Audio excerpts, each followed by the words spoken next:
पुढची बातमी आपण एक पाहतोय। महाविकास आघाडीच्या जागा वाटपाची चर्चा सध्या अंतिम टप्प्यात आल्याचं कळतंय। महाविकास आघाडीच्या जागा वाटपाबाबत एक महत्त्वाची माहिती आता समोर आली आहे। त्यानुसार गणेश उत्सव संपल्यानंतर महाविकास आघाडीच्या जागा वाटपाचा तिढा देखील सुटण्याची शक्यता वर्तवली गेली आहे। महाविकास आघाडीची 20 सप्टेंबरला मुंबईत महत्त्वपूर्ण बैठक पार पडेल।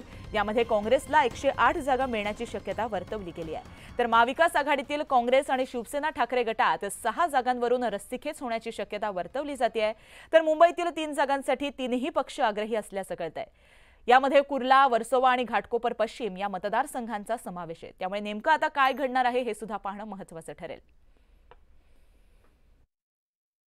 महाराष्ट्रातील एकूण राजकीय परिस्थितीवर काही चर्चा होती, काही त्यांना माहिती द्यायची होती, त्यामुळे आज भेटी झाल्या आणि आताच्या एकूण परिस्थितीमध्ये महाराष्ट्रामध्ये आघाडीच्या संदर्भात काही चर्चा आमच्या हायकमांडबरोबर आज केली आणि ही चर्चा केवळ माहिती घेण्यासाठी आज बोलवलेली बैठक होती आणि ती माहिती वरिष्ठांच्याकडे आम्ही पोहोचवली। यानंतर पुन्हा पाहूयात उर्वरित बातम्यांचा वेगवान आढावा। महाविकास आघाडीच्या नेत्यांची येत्या 20 सप्टेंबरला बैठक होणार आहे। या बैठकीमध्ये विधानसभा निवडणुकीच्या जागा वाटपासंदर्भात चर्चा देखील होईल। 288 पैकी 154 जागांचा तिढा सुटायला मात्र अद्यापही 134 जागांचा तिढा कायम आहे। त्यामुळे या जागांचा तिढा नेमका कधी सुटणार आणि कसा सुटणार याकडे सगळ्यांचंच लक्ष लागलंय।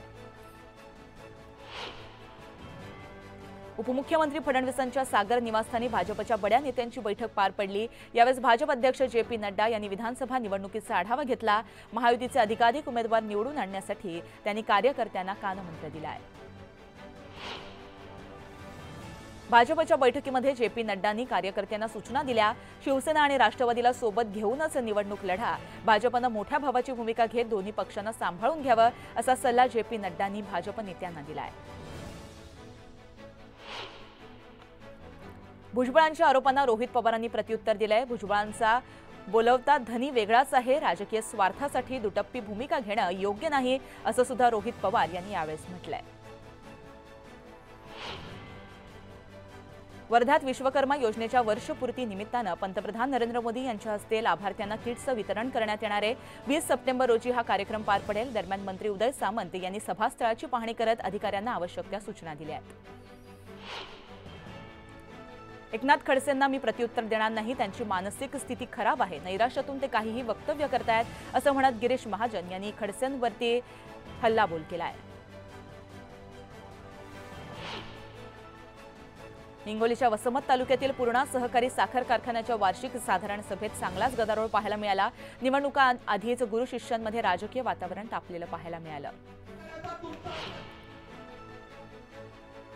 आता तुम्ही निर्यात मूल्य रद्द करण्याचा निर्णय घेतलात, ही शेतकऱ्यांची फसवणूक असून निवडणुकीचा जुमला असल्याची टीका विरोधी पक्ष नेते विजय वडेट्टीवार यांनी केली। जेव्हा शेतकऱ्यांना गरज होती तेव्हा तुम्ही कुठेही नव्हतात असा सवालही त्यांनी उपस्थित केलाय।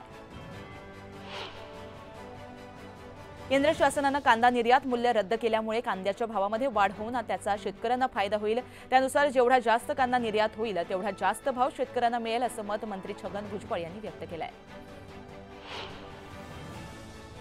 लातूर जिल्हा रुग्णालयाचा रखडलेला प्रश्न मार्गी लावण्याच्या मागणीसाठी जिल्हाधिकारी वर्षा ठाकूर यांनी मुख्यमंत्र्यांना साकडं घातलं। मुख्यमंत्री शिंदे लातूर विमानतळावर असताना त्यांनी शिंदेंशी संपर्क साधला आणि माहिती घेतली।